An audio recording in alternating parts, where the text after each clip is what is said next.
Today, I want to discuss a very important topic with you. A topic around self-worth versus self-confidence.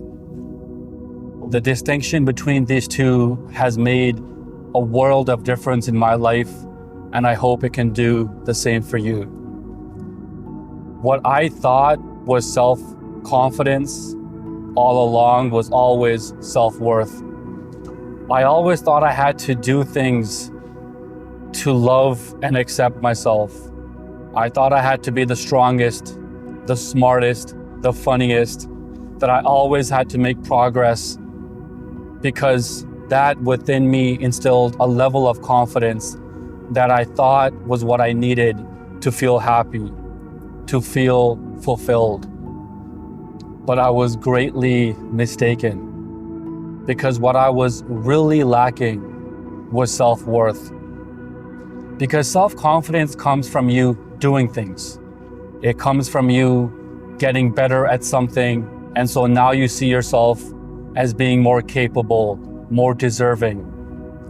But self-worth doesn't have to do with that. It doesn't have to do with accolades and milestones. It doesn't have to do with the way other people look at you and what they say about you. Self-worth is about you being yourself, you loving and accepting yourself despite these things. And for such a long time, it felt like I was killing myself trying to do all these new things and impress the world. But I was always confused on how am I still in this dark place? How is it that I felt better, I felt happier, but just in a snap of a finger, it went away. I could never put my finger on it. And so what I did is what most people do, which is we try to do more. We convince ourselves that, if we also do this, if we also get that, if we also become that, that's gonna be the thing. That's gonna be the thing that's gonna make me love myself consistently. That's the thing that's gonna make me have that level of deep fulfillment. But that's wrong, ever so wrong. Because what I needed to do was to connect and understand myself, to give myself the grace and the compassion, to give myself the time and the love that I needed from my own self, not from anybody else, not from my loved ones, not from my friends, not from my coworkers, but from myself. And for so many years, decades even, I struggled to really understand why I felt so inconsistent, why my emotions were all over the place, why some days I had all this joy and excitement and I was so proud of myself, and then other days I felt miserable, I hated myself, I felt inadequate. I really want to focus this video on understanding, accepting, and loving yourself. Because even though I can tell you what self-worth is and what self-confidence is and what the difference between the two are, it isn't until you take the time with yourself that these things drive home, that you wire these within your brain, that you allow them to be embedded within yourself, within your subconscious. Because right now, you might hear this and tell yourself, I don't gotta do any of these things. I love myself, I'm great. But then a couple hours later, you're once again gonna feel low. You're gonna feel like you don't matter. And so this isn't an overnight switch. I wish it was also, but it's not. This is something that takes time, something that requires you to spend time with yourself, time in silence. time without distractions, time where you can let those deep, dark thoughts, where you can let your shadow speak to you, and for you to sit with it and know that your thoughts don't define you, that you can allow yourself to sit in your own company and understand who you are as a person. Because if you don't take that time, if you don't have those days where you give yourself the grace of just being in your own company, then you're never gonna have a level of consistency. You're never gonna have a level of love for yourself, because it's always based on what other people tell you. Mom and dad will tell you that you're amazing, you're beautiful, you're smart. But for some reason, even if you try to tell yourself that you believe it, you know you don't. And that was one of my main lessons, where it felt like my life was going good.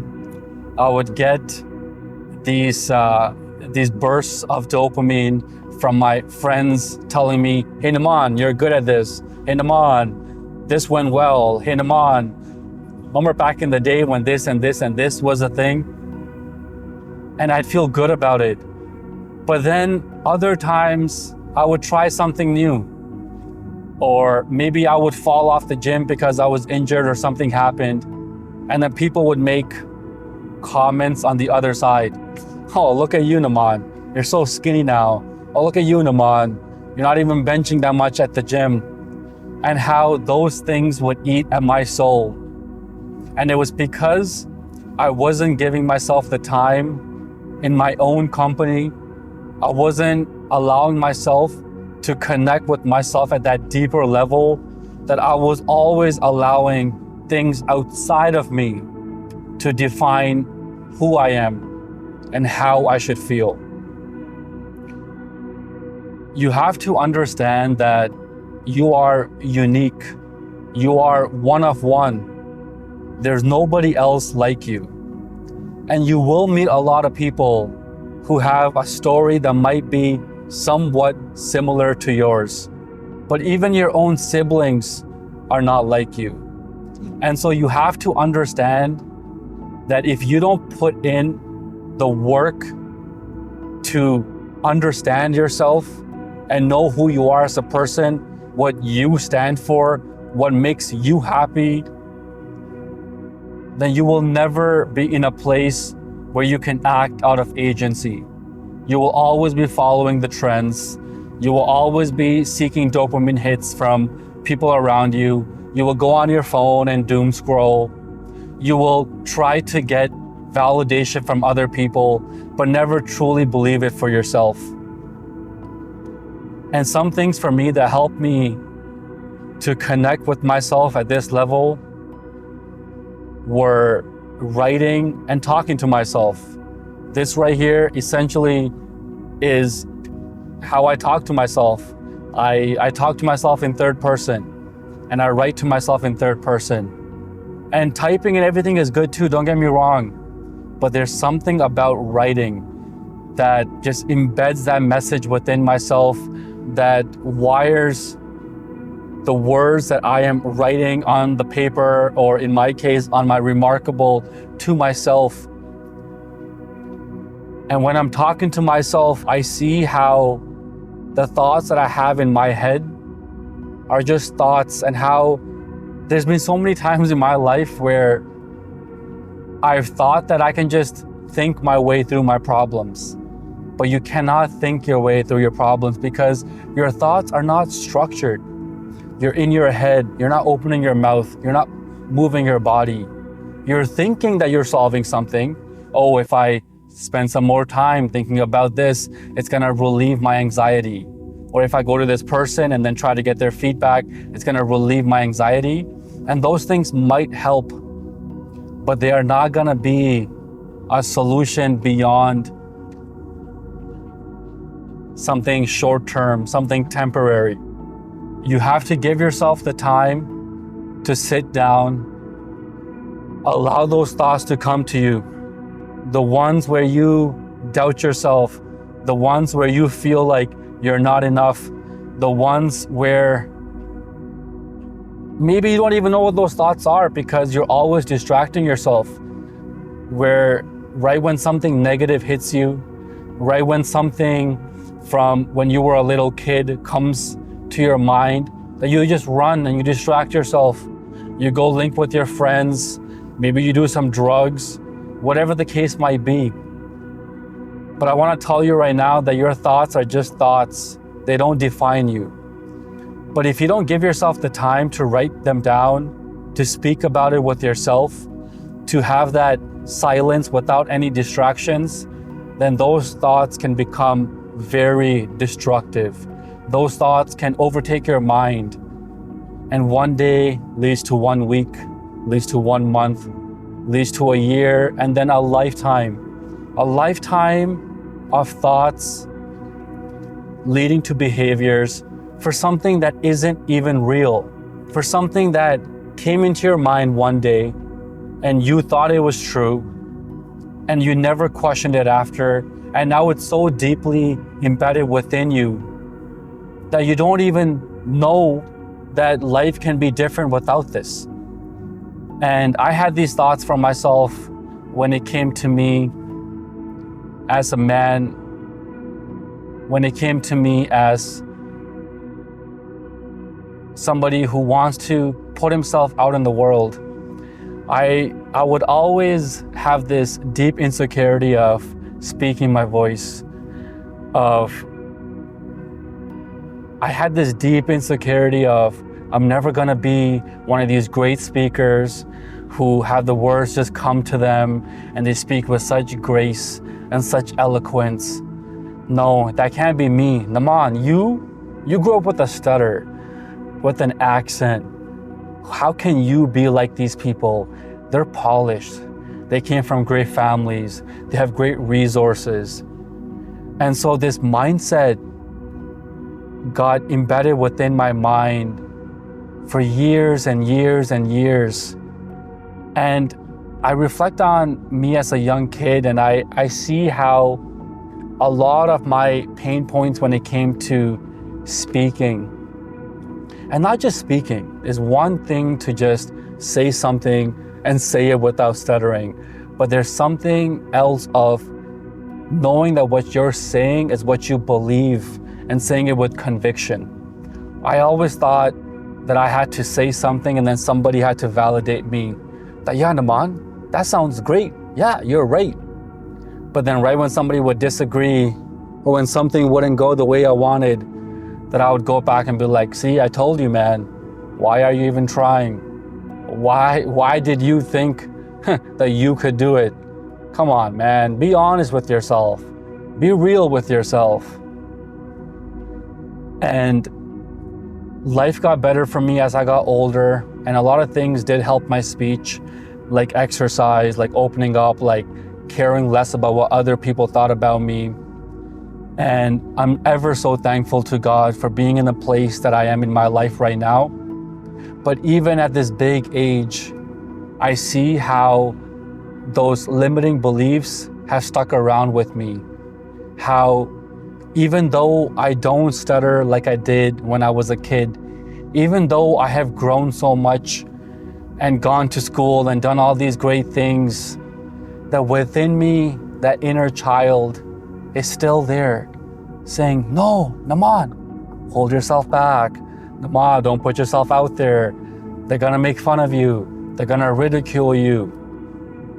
And so it wasn't until I was in my own company where when these thoughts started coming to me, I really had to understand, Naman, why do you think this? Why do you think that you have to talk in a certain way? Why do you think that your voice needs to be like these perfectly American or Canadian people? Why do you think that your message or your story has to be like somebody else? Why are you tying your importance to what you think other people will think about you? And I never really understood why. I never really understood why I would look at other people and be admired by the things that they're doing. But when I was doing those things, it was, it's just whatever. But I never gave myself that true love, that true conviction that what I am saying is of something great, that what I am saying matters, and that what I am saying is something that people may actually want to hear. And so I kept trying to do all these things in my life. I was like, if I get a better body, if I get a better camera, if I get a better microphone, if I get better background music and visual effects, then people will want to hear me because I'm going to be compensating for my voice. But then I began doing all those things. I began adding all these fancy things to my videos, and still, I felt the same. I felt that deep level of insecurity within me. And it wasn't until I gave myself that time where I spoke to myself and I wrote to myself that I began to see that it's not about anybody else. It was always me judging myself. I was always trying to be perfect, whatever perfect is. I was always trying to put on this mask that when people would hear me, that they would not think that I'm a fraud, that I had this fear that they would find out that I stutter, that they would find out about my speech problems as I was a kid, or they would think I'm not that intelligent, or that they would find somebody else with a better message than I. But it wasn't the case. It was a fact that I didn't love myself and I didn't accept myself, that I was always sabotaging myself. I wasn't putting myself out there. I wasn't even giving myself a chance. But over time, these things begin to connect. The more I wrote to myself, the more I spoke to myself, and the more I practiced, the more I allowed myself to put my face out there in the world, the more I actually kind of liked how I sounded. I was like, you know what? This isn't too bad. I'm not the perfect vocalist. I definitely cannot sing. But I began to see how I was getting better. I was beginning to say the message that I wanted to in a way that I wanted to, with my own style, with my own level of pizzazz, that I wasn't trying to copy anybody. I wasn't trying to be like anybody, but rather I was being myself. And that's what all of this is about. My self-worth was always low. And even if my speech got better, even if other people told me that, hey Naman, that was a great presentation, hey Naman, that was a great video, that those things were never gonna stick with me until I was able to hear myself and look at myself and say, I love that, I'm proud of myself. And it was through that self-acceptance, the acceptance of knowing that I have this insecurity in my life where I always thought other people were better than me. And even if for example, in school, I remember I had presentations and I felt like I was making all these nice things. I would do great research. I would make the most aesthetic slide deck. But I was like, it doesn't matter because that person's gonna go and they're gonna deliver it in so much of a better way because they have a better voice. They don't stutter, they don't speak like I do. And so I always sold myself short. And ultimately, a lot of times, I ended up manifesting that negativity in the outcome. I would mess up my presentation. I would go, and even if I knew exactly what I was talking about and I knew that the presentation had all these great points backed up by all this evidence, that I wasn't saying it with conviction, not because of the subject I was talking about, but because of the subject that I was.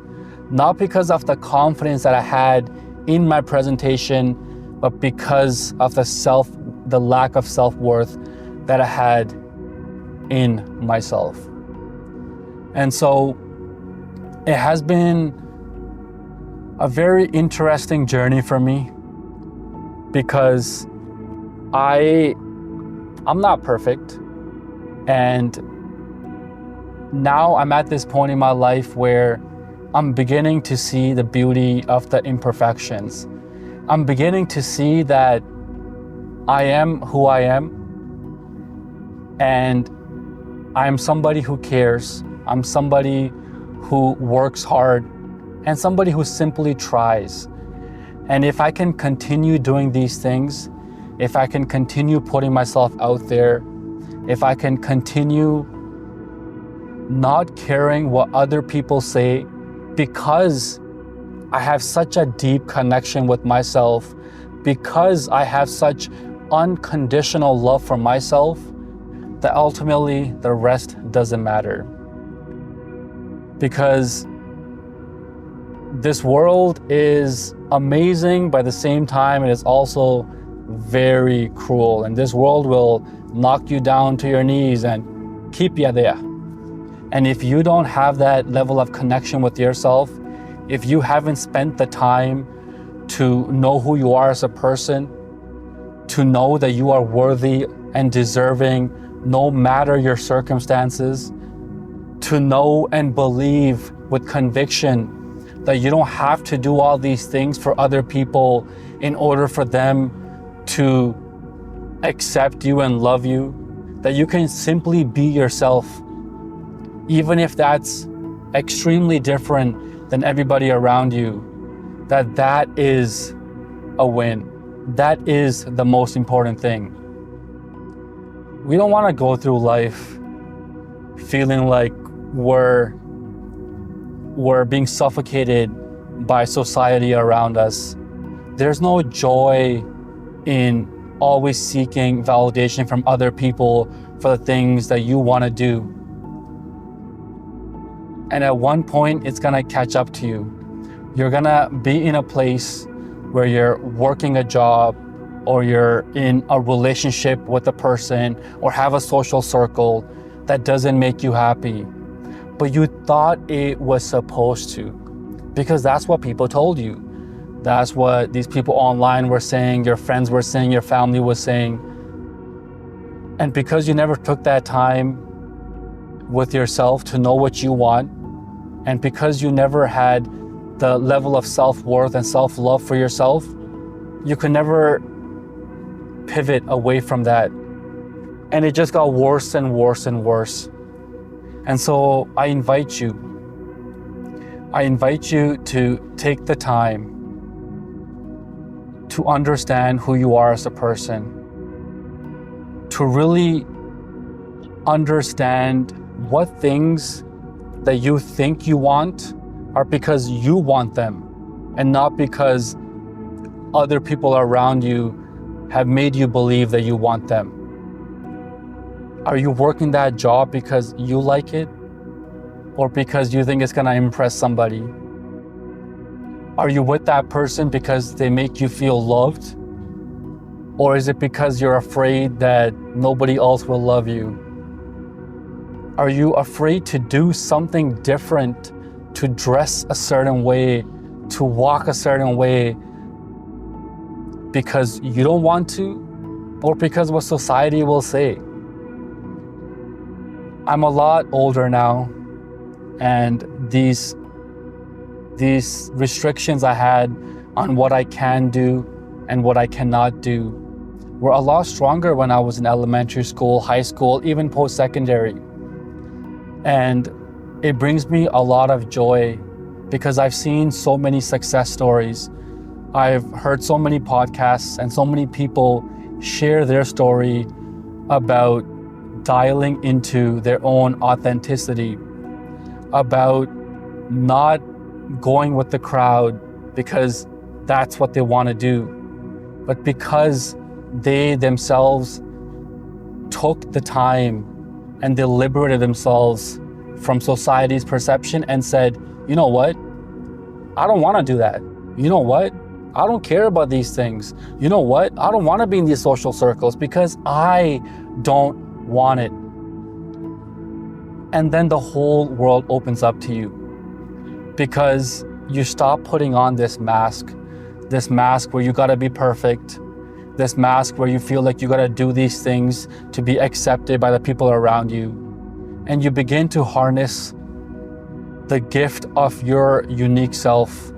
You begin to act upon your authenticity, and you start to see that you can do anything you want, that you have the agency to do things your way, that even if you fail, even if it's not exactly how you want it to be, that you have the ability to learn and grow, that you can harness the insane power of neuroplasticity to do something and get better at it, even if it's completely different than what you've done before.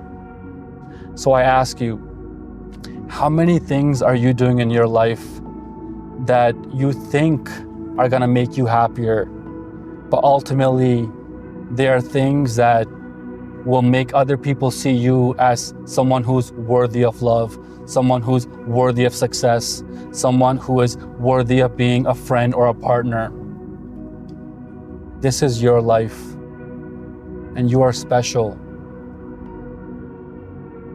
There's no one else like you, and there never ever will be anybody else like you.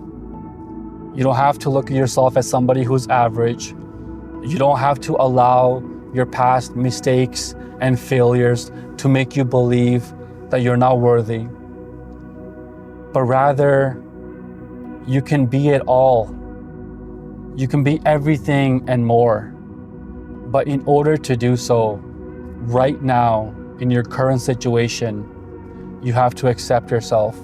You have to let yourself know, I am worthy. I love myself. I deserve the best.